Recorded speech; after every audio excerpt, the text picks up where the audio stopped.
Anyway, it's a delight to have all of you here today. I do hope you've had a great Father's Day. I've had a crazy busy week, but it's been a fun week in a lot of ways. And one of the things I did this week that I rarely have time to do is I took a little time to read a biography on Albert Einstein. And one of the things that struck me as I read it was Einstein had this intense love for puzzles. And supposedly you could give him a puzzle and he would figure it out in record time. Now, I don't know how many of y'all know Mike Hudgens back there, but Hudgens for a few years would give me a puzzle on my birthday. And he would say, here, I'll give you the solution. I would say, don't give me the solution. I'm going to figure this puzzle out. And I felt like I was in good company with Einstein because he could do it in 2 days, and it would generally take me 2 years. And there's not that much, no, he did it in 2 minutes, excuse me. Takes me 2 years. I'm still working on the one from 2 years ago. But he had a mind that just put puzzles together. He loved to do it. It was one of his favorite pastimes, along with playing the violin. Give him a puzzle, he liked to do it. He wrote puzzles for other people. Anyway, I like that story because I see you and I see the entire world as God's unique puzzle. And God's not an Einstein wannabe. So God as a puzzle master, God's unique puzzle, here's the difference between God's and even Einstein's brilliant mind. God doesn't take a puzzle that someone else writes and figure out the solution. God lets you and I, the pieces to the puzzle. God lets you and I pick our own shape. We get to decide, do we have 3 prongs in 1 hole or 2 prongs, 2 holes, whatever the size shape may be. We get to pick our own shape. We get to pick our own color. We get to pick our own design. What I mean by that is, you and I in our lives get to decide who we are. Not only who we are, but what we're going to do. And that's what we have, that's free human choice.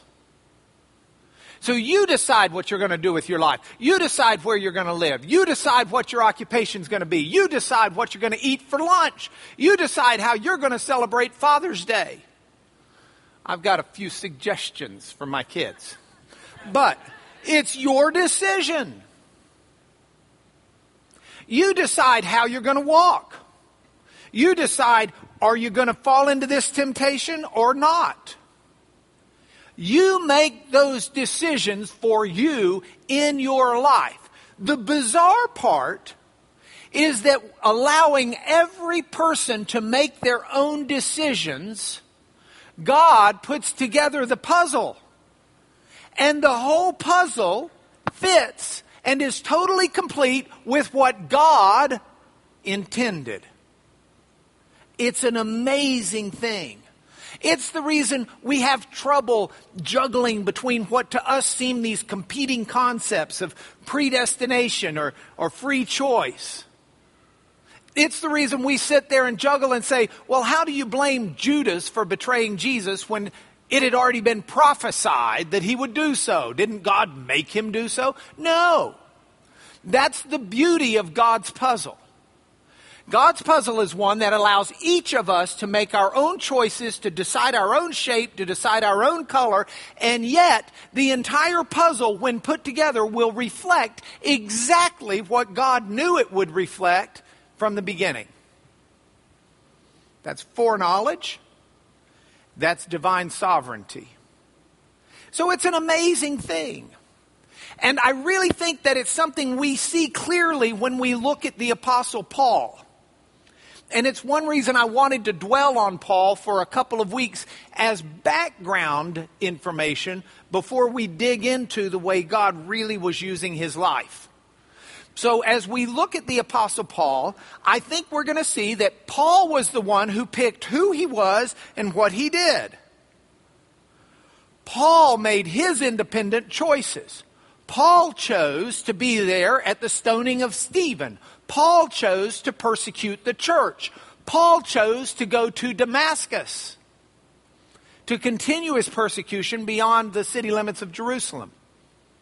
But while Paul was making these choices of who he was and what he would do, God made his puzzle complete with Paul being the perfect piece to fit in the perfect place for that puzzle to be exactly what God intended it to be. And it's an amazing thing to watch. We started this last week with that nice picture I took in the backyard. Paul was a man who had 2 feet firmly planted in 2 different worlds. We talked last week about him having 1 foot firmly planted in the Greek world. This week we'll talk about him having 1 foot firmly planted in the Hebrew world. But we need to see them both. If you did not see or hear last week's lesson, it's in the handout, or you can always view it on the internet. But we'll pick up with the middle of the handout this week where we look at the Hebrew lesson. In the process of that, I have a computer that just did something goofy, excuse me.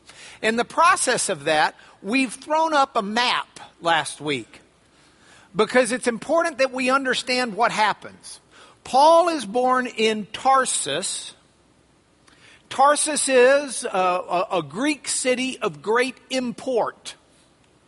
Tarsus's leading product are scholars, people taught in the Greek tradition of philosophy.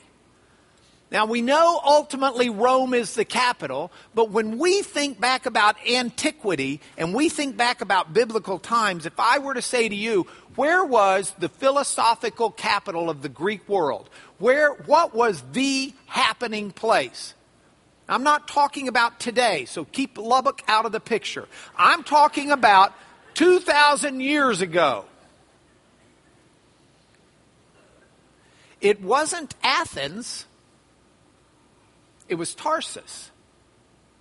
And that's what we read from Strabo, the geographer, last week, when he said that the philosophers and the rhetoric and the wisdom coming out of Tarsus eclipsed that of Athens. Oh, I'm not saying Athens didn't have a richer history. Socrates, Plato, Aristotle, Heraclitus, Pythagoras. But back then, that was ancient history. At the time of Paul, the hotbed of rhetoric and wisdom and scholars was Tarsus. And that's where Paul hailed from. And that's why, as we looked last week, you see him using so many Greek expressions and metaphors and ways of thinking and explaining things that communicated so well to the Greek world. But we're going to scale back a little bit now and go back to where the church and Paul first intersect. I used this quotation from a church historian last week that as we go back to Jerusalem, we'll see Paul there, and Paul found the church a small Jewish community with crude messianic conceptions. He left it a world organization in which there was neither Jew nor Gentile. And I really want us to remember an illustration that I've used in this class because it's so easy for us to think globally today. We live in a global economy. We live in a world where I was in England last week doing some work. And I found out I had to be in New York City the next day for a 2:00 meeting. And heavens, you just get on the internet or you call up a travel agent or a secretary assistant and you say, hey, you got to get me to New York tomorrow at 2:00, and then I still have to get home after that. And they set up services to get you from one place to another, to another, to another, to another. We live in a global world. We can internet. Our daughter Rebecca and some of her friends have a friend and his family who just moved to Brazil. Now, if someone had moved to Brazil when I was young, that's a death knell on your friendship. Them? Oh, they're still talking 40, 50 times a day.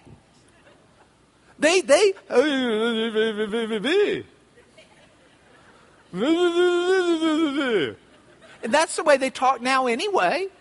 It's really no different. We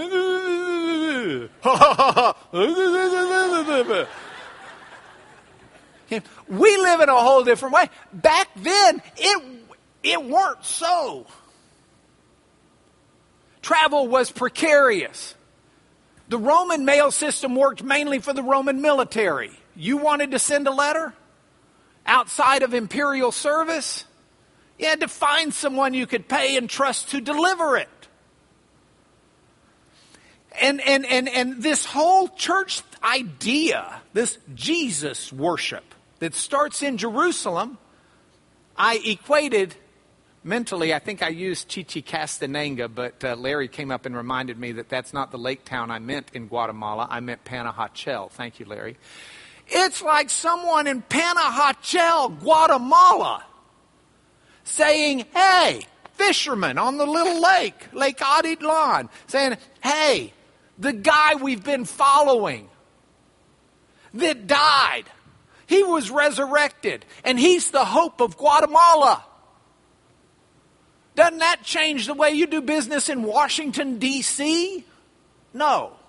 The hope of Guatemala is not going to become the hope of the world, absent divine intervention and absent a piece of the puzzle named Paul. Because Paul's able to step his foot, and he's got one foot firmly planted in that Greek world from Tarsus, and one foot firmly planted in that Hebrew world of Jerusalem, and he's going to take those feet by the grace of God and the power of God's Spirit, and he's going to just clomp all across the Mediterranean. That, by the way, took 20 minutes. You really better appreciate that slide. We're going to do it again, okay? That's the kind of slide you don't just do once, okay? Here you go. He's clomping across the Mediterranean world. All right? Yeah. Nearly missed class because of that one, okay? Anyway, so let's talk about Paul in Jerusalem. Let's go back in time. Paul, 1 foot in the Greek world, that was last week. This week, 1 foot in the Jewish world. The Hebrew world. These are the passages we want to look at. We want to look at Acts 22, 1 through 3. Then we're going to look at Acts 23, 6. Acts 26, verses 4, 5, and 10. And finally, Philippians chapter 3, verse 6. So with those passages, let's throw them up here. And let's look at them and make a couple of notes on them as we do. Then we'll come back and talk about the significance of these passages after we've thrown them up here. So we start with Acts 22, 1 through 3. Let's see. Color, focus, size. 22, 1 through 3. Now, Paul's been arrested. And Paul, you'll recall, we looked at this verse last week for what it said about him from a Greek perspective. Paul's been arrested. He's asked for permission to address the crowd. He asked the Roman tribune for permission to address the crowd. And he does so, speaking to the Roman tribune in Greek. Paul then addresses the crowd in the Hebrew language, which most likely was Aramaic. That was the Hebrew tongue, if you will, or the Semitic tongue spoken by most Jews at the time. So here's what Paul says. Brothers and fathers, hear the defense I now make before you. When they heard he was addressing them in the Hebrew language, they became even more quiet. And Paul says, I am a Jew. I was born in Tarsus in Cilicia. Cilicia is the region that Tarsus is in. I was born in Tarsus in Cilicia, but I was brought up in this city. So at some point, scholars don't know exactly when, but at some point, Paul goes to Jerusalem. Now, when we read carefully through the book of Acts, we'll see that Paul had at least one sibling, most likely, in Jerusalem. Because when Paul's about to be ambushed, Paul's nephew comes and tells him. It's the reason I always look out for my nephews. Never know when I'm going to be ambushed. Need to have those nephews. He's educated at the feet of Gamaliel. He says, I was educated at the feet of Gamaliel according to the strict manner of the laws of our fathers, being zealous for God, as all of you are this day. Brought up in Jerusalem, studied at the feet of Gamaliel. Paul doesn't explain who Gamaliel was here. Paul doesn't need to. They knew who Gamaliel was. That'd be like me trying to stand up here and say, I studied at the feet of Billy Graham. Now, you probably don't know who Billy Graham is, so let me tell you. Of course you know who Billy Graham is. I studied at the feet of Pope John Paul II. Do I have to explain to you who that is? Of course I don't. Gamaliel was someone, Paul was name dropping in a sense. Not in a bad way, in an affirmative, truthful, godly way. All right, so that's that passage. Now the second one was Acts 23 verse 6. We'll come back and talk about these in a moment, but let's get them out in front of us. Here we're in a situation where Paul's before the council. They're trying to get Paul in trouble. Paul's being examined. And so Paul perceives that one part of the council are Sadducees. And Paul perceives the other are Pharisees. So Paul cries out in the council, brothers, I am a Pharisee. Look at that. We're going to highlight that. What verb tense is that? Present. Paul doesn't say, hey, I used to be a Pharisee before I became a Christian. Paul says, I am one. I'm one right now. I am a Pharisee. I'm a son of Pharisees. And it's with respect to the hope and the resurrection of the dead that I'm on trial. Now, once he says this, the Pharisees believed in the resurrection from the dead. The Sadducees did not. Paul has encountered the risen Lord Jesus. So aside from being a Pharisee who believes in the resurrection of the dead, he's a witness to it. Paul has raised Eutychus from the dead out on the mission field. So when Paul says, hey, I'm a Pharisee, I believe in the resurrection from the dead, that's why I'm here, all of a sudden the Pharisees among the group start saying, well, why are we arresting him for that? Is this trumped up by you Sadducees? Because the Sadducees did not believe in the resurrection of the dead. Sadducees believed you die, lights are out, party's over.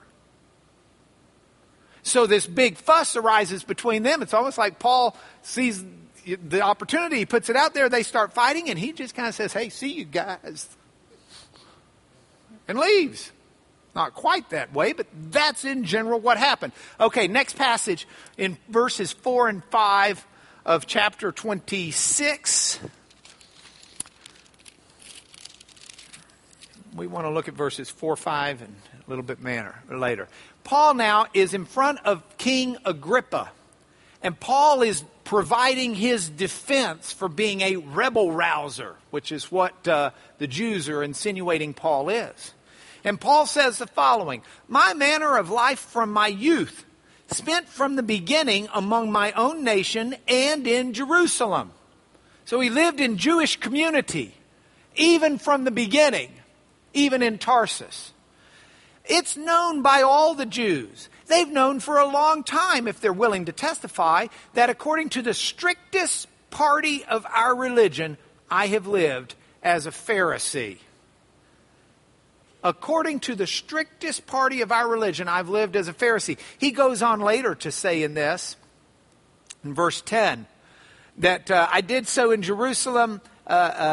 He's talking about all of the things he did to oppose Jesus and the church. I did these in Jerusalem. I not only locked up many of the saints in prison after receiving authority from the chief priests, but when they were put to death, I cast my vote against them. Now, scholars fuss over what this means. The apparent meaning of this is that Paul was actually among the Sanhedrin as a voting member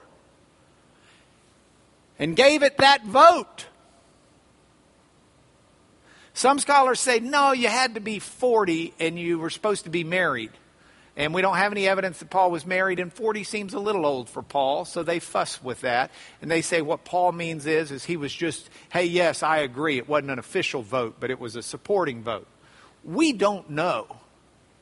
It does not appear that Paul's married on the mission field. That much is true, but that doesn't mean that he hadn't been married at some point in time and something had happened to his wife. Who knows? But at any rate, this is an additional passage. Now, the last one I want to give you is one of Paul's own writings. It's Philippians 3. And Paul says in Philippians 3, starting with verse 4, he's saying, hey, you guys who think you're something hot apart from Jesus, look, you got nothing on me. If you want to start bragging, throw this one out there. If anyone else thinks he has reason for confidence in the flesh, I got more.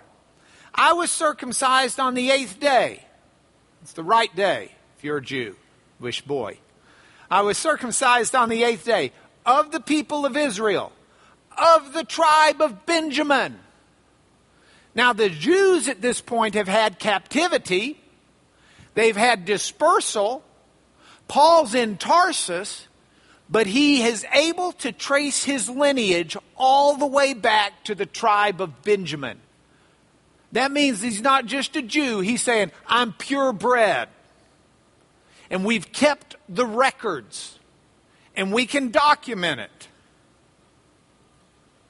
I am, in that sense, a Hebrew of Hebrews. As to the law, how do I see the law?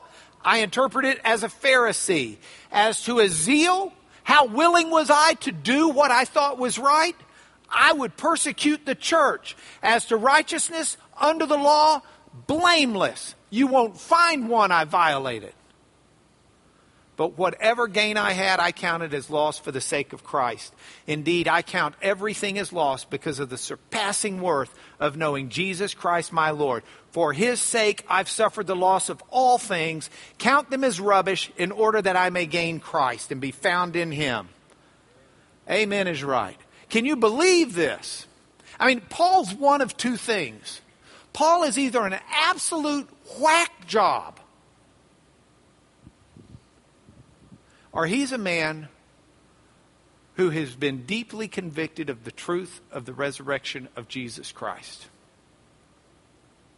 The Damascus Road experience was either something that may have been the result of bad mushrooms, or it was something that was so real that Paul was willing to do a 180.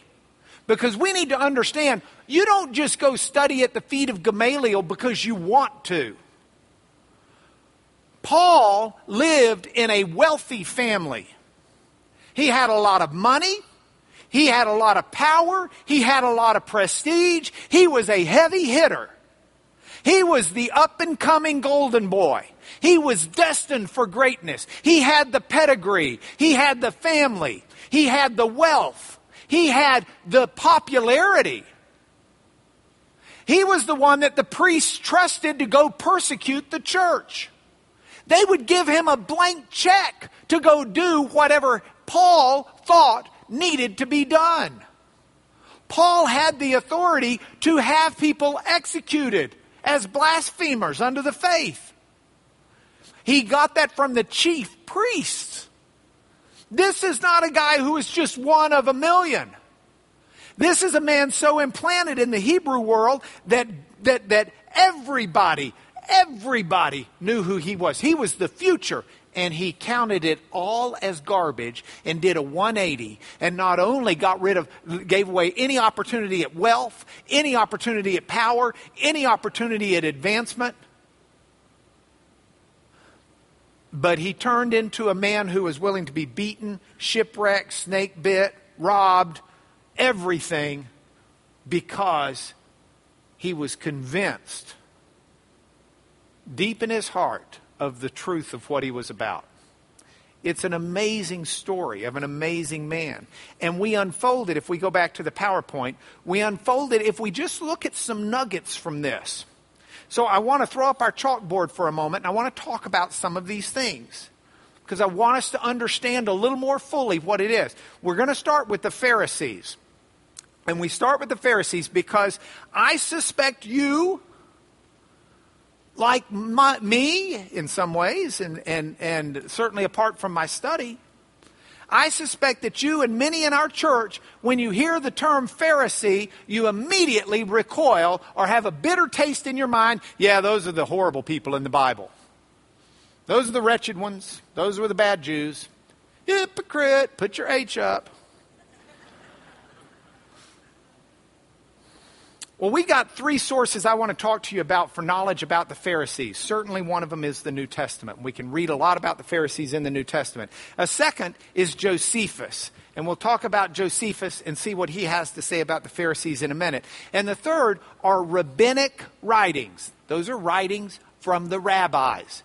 After the temple was destroyed, when Rome just demolishes Judaism in Jerusalem in 68 to 70 A.D., and then again in the 120s.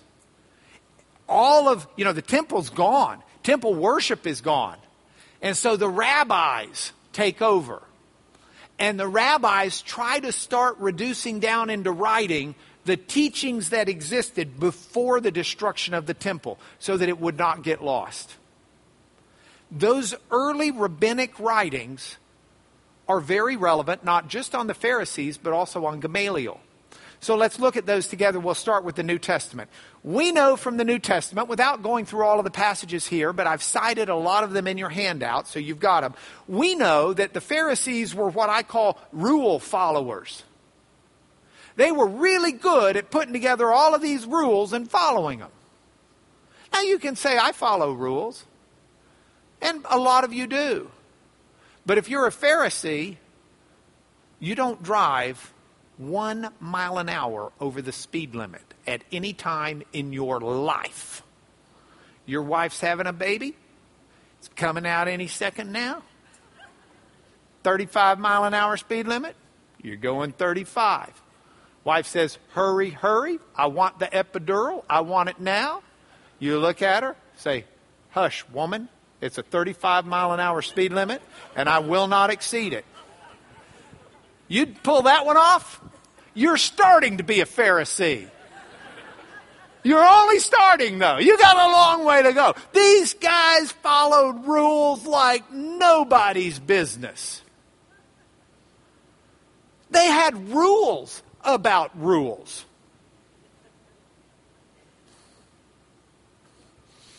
In the New Testament, we'll see that they washed their hands, that they not only tithed their income and things that they got, but if they went out in the garden because they're going to make some tabbouleh and they picked mint from their garden to make tabbouleh, 1 out of every 10 leaves they set aside to give to God. They tithe mint and cumin. These are the ones that get so upset with Jesus because he won't always wash his hands before he eats. These are the ones who have all of, these are the ones who, if they see a Samaritan or they see someone unclean, they won't even walk on the same side of the street lest they accidentally brush something that person has brushed. They will cross the street and they'll shout out to keep anybody else from sinning. Unclean! Look out! Don't get near that person. Because that's who they are. They're rule followers extraordinary. As a result, some of them were hypocrites. Now, I put some there because they weren't all hypocrites, but some were. Jesus made the point that some of them are a bunch of whitewashed tombs. They look so pretty and white, but inside all they've got is a bunch of dead. Jesus made the point, you wash your hands before you eat, you ought to wash your heart. Because it's what proceeds out of a man's heart that makes him unclean. Woe to you, you hypocrites, Jesus says. Pretty gutsy, by the way. But, Son of God, you're allowed to be that way. Some viewed themselves the moral police. It's not good enough to be a rule follower. If you're not following the rules, I'm going to point it out to you. They were Pharisees that brought the woman caught in adultery to Jesus and starts throwing it out to Jesus. Hey, the law says we're supposed to kill her. So do you want us to follow the law or you? Like they're going to trick God on the law. But they're the moral police. They're out there enforcing the morality on everybody else. Now, we need to remember, though, the New Testament tells us not all Pharisees were offensive. Nicodemus was a Pharisee. Nicodemus came by night to Jesus because he wanted to hear him teach. Was respectful and kind and learned and may have become a believer. Because we read in Acts 15 when the church is having a council about whether or not Gentiles have to first become Jews before they can be Christians. That part of the debate among the church is from the Pharisee faction of the church, because Pharisees were in the church. It wasn't just Paul. Nicodemus provides part of Christ's burial spices. So not all of the Pharisees are offensive in the Bible. Now, let's get rid of those passages for a moment and let's look at Josephus. I threw a picture of him up here for you. Josephus. I think we know this. Many of us do just from this class, if no other time. But we've got visitors and others who are here for the summer. So I want to make sure we're on the same page. Flavius Josephus was a Jew who fought in the insurgency, the Jewish rebellion in the 60s. He was, in fact, a captain over a brigade of Jews, the Jewish army, if you want to call it that. The emperor from Rome sends his son Titus in to squelch the rebellion. Titus does so, and Josephus surrenders his troops. And Titus does not have Josephus executed. Titus basically gets Josephus to swear an oath that he won't foment any more rebellion. And once that oath is in place, Titus uses Josephus to help him understand how Jews work and how they think and what's going on. In fact, Josephus, he goes back to Rome with Titus. And when Titus becomes emperor, Josephus in the 80s and the 90s starts writing his histories. And he writes a history of the Jews. He writes a book on Jewish wars. He writes a book against Appian. And so we've got those writings of Josephus that date from about the time of the Gospel of John, the last, and the book of Revelation, something in that time zone, the last books of the New Testament. So we can go to what Josephus says about the Pharisees. And we can see it. If we go to the Elmo, I'm not sure this is going to fit. It's at the bottom of the page. Okay, I know you're going to cringe. I know. Cringe away. Here's the deal. I've done it before in this book, so I can do it again. This is my rip-up copy of Josephus, okay?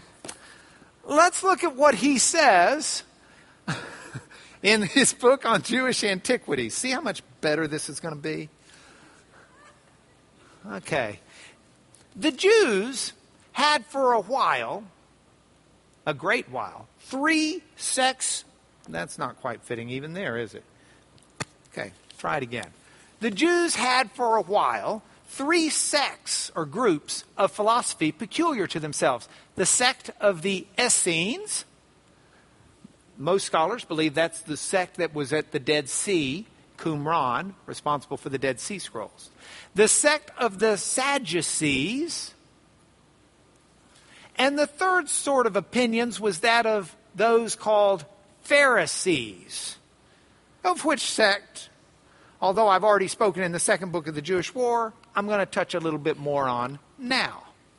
So look what he has to tell us. Now for the Pharisees, they live meanly, frugally. and despise delicacies in diet. They don't eat the rich food. They're corny dog type people. They follow the conduct of reason. They're very logical. And what that prescribes to them as good for them, they do. They're rule followers. They think they ought earnestly to strive to observe reason's dictates for practice. They're very rational rule followers. They also pay a respect to such as are in years. They appreciate elderly people. Nor are they so bold as to contradict them in anything which they've introduced. And when they determine that all things are done by fate, they do not take away the freedom from men of acting as they think fit, since their notion is that it's pleased God to make a temperament whereby what he wills is done, but so that the will of man can act virtuously or vicariously. Viciously. Big difference. So that the will of man can act virtuously or viciously. Here's what they're saying. It's not very different than what Paul says. It's not very different than, I hope, what I tried to say at the beginning. The Pharisees understood that while we look at this and we understand it's like fate, it all fits together like a puzzle. It's exactly what God says it's going to be. His prophetic words come true exactly the way he says they're going to come true. But for you, Bethlehem Ephratah, out of you shall come forth one who will be a ruler of the people. Jesus is born in Bethlehem Ephratah, just as Micah foretold. I mean, all of that's precise. Yet, God still has it where man acts out of his own choice, choosing whether to do something that's what are the words, virtuous, or something that's vicious. We get to make our choices. It just all fits into God's plan. That's the way the Pharisees understood it. They also believe that souls have an immortal rigor in them. The guy who translated this, Whitson, he's doing this in like 1900 or something. So excuse if I'd have had more time, I'd have tried to translate it myself, because it's written in Greek. It's not hard Greek, but I didn't do it. Sorry. So instead you get immortal rigor in them. In other words, they believe in life after death. And that under the earth there'll be rewards or punishments according as they've lived virtuously or viciously in this life. The latter are to be detained in an everlasting prison. The former shall have power to revive and live again. Now, goes on to say that these are the most popular ones. Contrasts them next to the Sadducees, because the Sadducees don't believe in the resurrection. They believe that souls die with the bodies. Josephus shows the accuracy of Luke and Paul's events. It's exactly the way it unfolded. You can keep reading in Josephus if you want to tear up more of the book. You can find that this over and over and over, that the Pharisees don't, sure, why not? The Pharisees don't just live by the Old Testament. They sort of have their own traditions that they added to this. This is something Jesus faults them for, because they let the traditions of man trump the concerns and love and need of their neighbors. Here's the way Josephus says. He says, I'd explain as this: the Pharisees have delivered to the people a great many observances by succession from their fathers. Tradition. Tradition. Dun, dun, dun, dun, dun, dun. Tradition. Which are not written in the law of Moses. It's another reason the Sadducees reject them. And they had fusses with the Sadducees.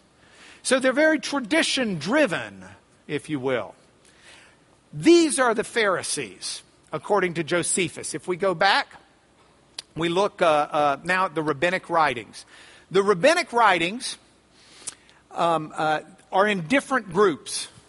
The Babylonian Talmud is about 15 or 20 volumes. Very thick and very tough to read. But it's fascinating reading, because you can look in the Babylonian Talmud and they'll talk about 7 different kinds of Pharisees. Seeing how we're doing time-wise, I may be going into too much detail. If so, sorry. Let's go to the Elmo for a moment. Let me tell you about these 7 different types. So there are 7 different types. One type, these are our Pharisees. Okay? One type, these are the worst of the worst.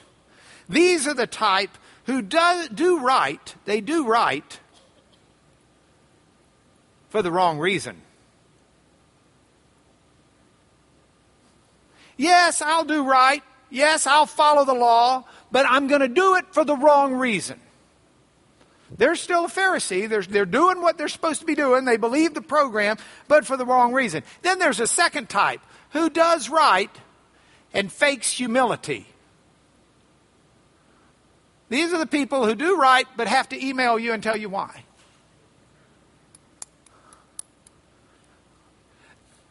These are the people who will do the right thing, but just make sure someone's watching when they do it. And if someone's watching, they'll pretend that they don't see, like they're doing it on their own. Okay? Third kind. By the way, this is an interesting insight if you ever study this, and scholars write up on it a bunch. Interesting insight as to how they valued what was important and what wasn't in life. A third type is someone who will do right even if it hurts them.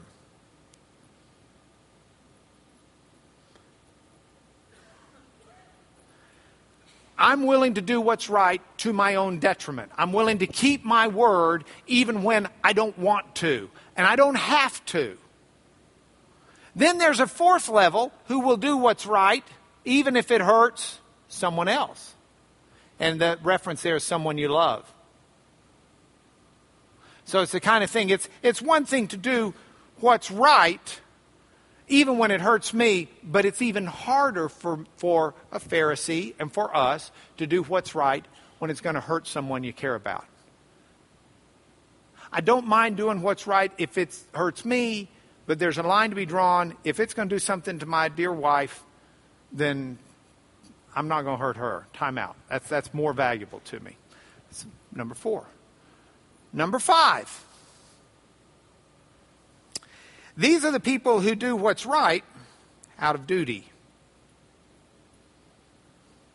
Now, that's not just duty. That's out of a religious duty. That's out of an understanding that this is what God has declared. So these are obedient people to God. And they're doing it because they feel motivated out of that God. Then there's a 6th who do what's right out of love. Might even be love for God. And then the 7th, those who do what's right out of fear. And that's the highest and best of all. And you're saying, what? Out of fear? Yes, to fear God's the beginning of wisdom. Fear does not mean I'm scared of him whipping me if I don't. Fear means an awesome respect and such a great regard that they recognize that this is God's highest and best good. And it envelops love, and it envelops care of others, care of self, duty, all of that is wrapped up. So these are, according to the rabbinic writings, the 7 different kinds of Pharisees. Now, let's go back to the PowerPoint if we can. So Paul is a Pharisee. Which kind of Pharisee is he? Depends on where you find it. But by the end of his life, I can tell you what kind of Pharisee he was. One who feared God, loved God, and loved his neighbor. Now, Gamaliel, we know he studied at the foot of Gamaliel. We know Gamaliel from the book of Acts is the one who urged people to be a little more temperate.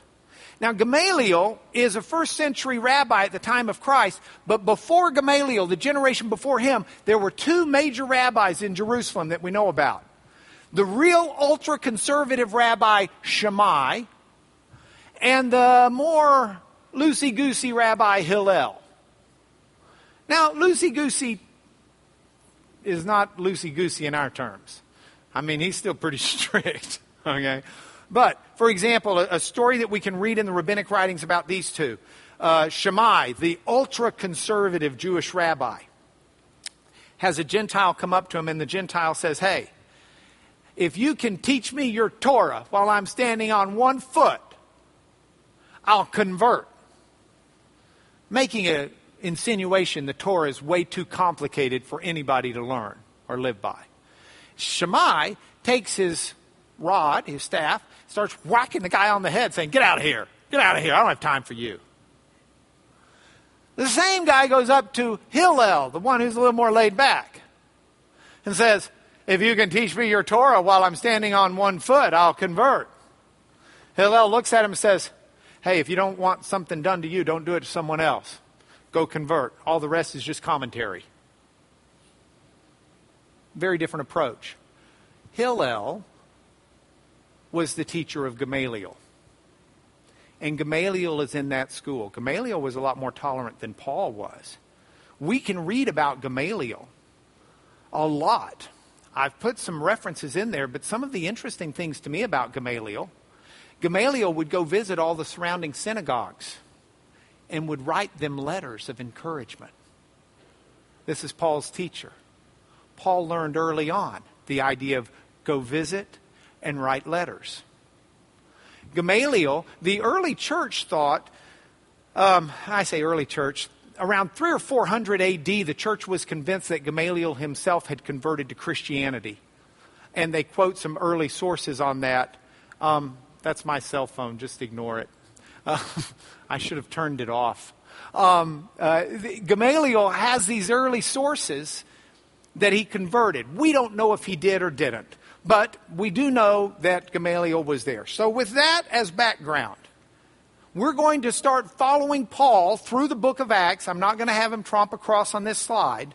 But you are going to see that him having one foot in Jerusalem and one foot in the Greek world is what made him that unique puzzle piece. And so we are. Points for home. Paul's on the road to Damascus. Paul's going to persecute the church. Paul's going to purify the Jewish faith from this renegade, blasphemous idea that there's a Jesus who is Lord. That Jesus was Messiah. And while Paul is on the road, bent on his mission, focused on his mission, a bright light appears. Paul's blinded. Paul goes into Damascus, and while Paul is there, Ananias is told to go find Paul. And Ananias says to God, "Why do you want me to find him? He's here to persecute the church. This is a bad, bad dude." And God says the following, "You go, for he is a chosen instrument, a tool, an instrument of mine to carry my name before the Gentiles and kings and the children of Israel." He's my instrument.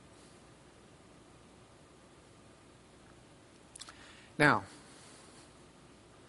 here's my question for me. I got a decision to make. I can choose to walk God's path for me, or I can choose not to. Don't get me wrong. If I choose not to, God's plan will be done. If Paul had decided not to follow the Lord, the church would not have died.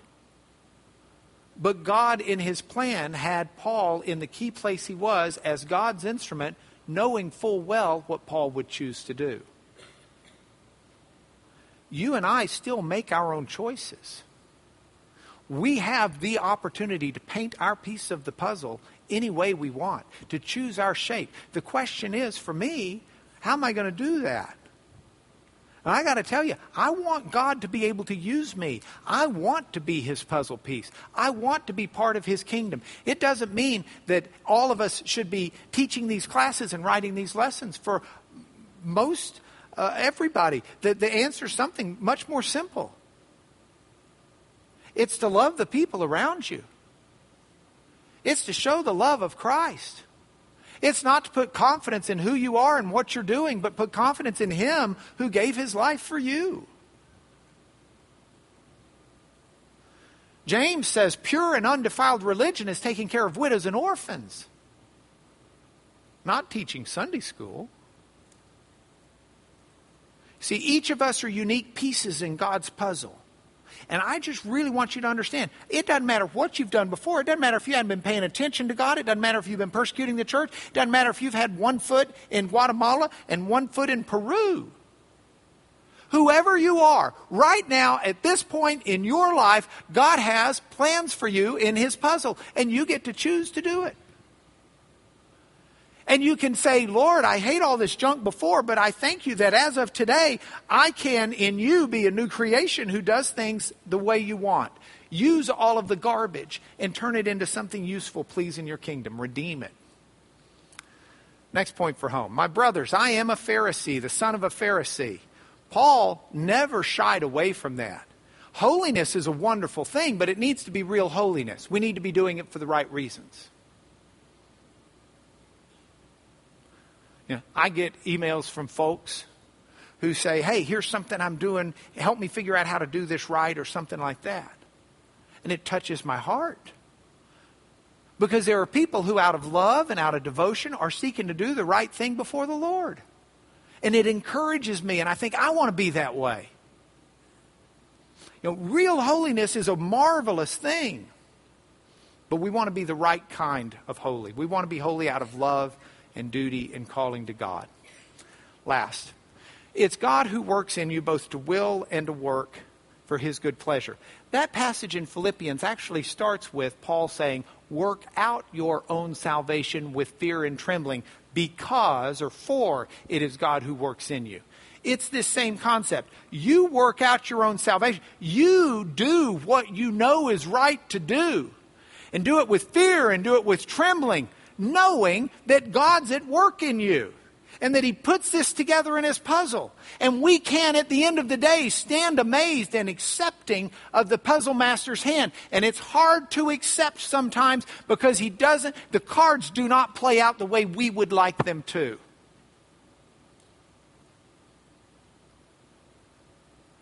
But as faithful children, we take the hand that's there and we honor God with it as best as we can, whether it's what we would pick or not. And then this life is over. And then we go home. Would you pray with me?